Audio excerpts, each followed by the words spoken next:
এই যে মাছের মাথাটা, আর মাছের মাথাটা ভেজে নিয়েছি। এই তেজপাতা ফোড়ন দিয়ে দিলাম,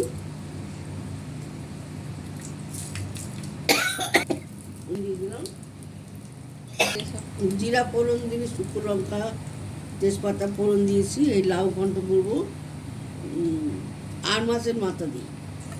এই লাউগুলো ছেড়ে দিচ্ছি।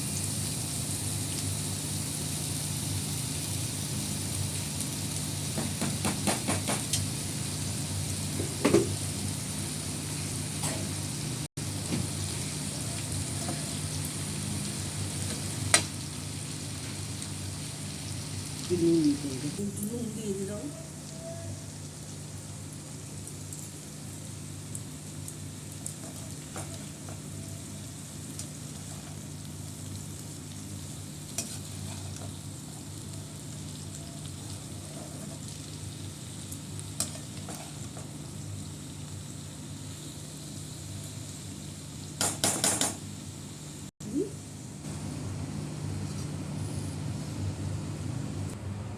আমার লাউটা সাঁতলানো হয়ে গেছে,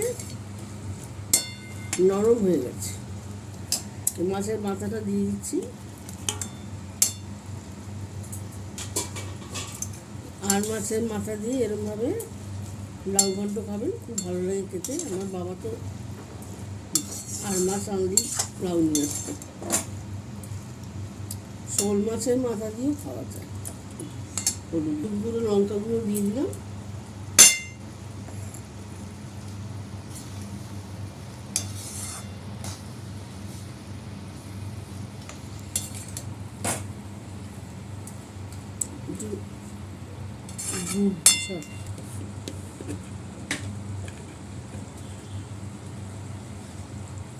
একটু গুড় দিয়ে দিলাম।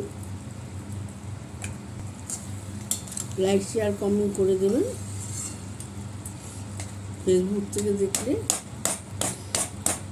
ফলো করবেন, আর ইউটিউব থেকে দেখলে ইউটিউব সাবস্ক্রাইব করে দেবেন।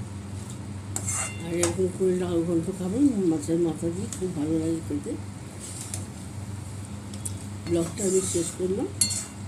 নমস্কার।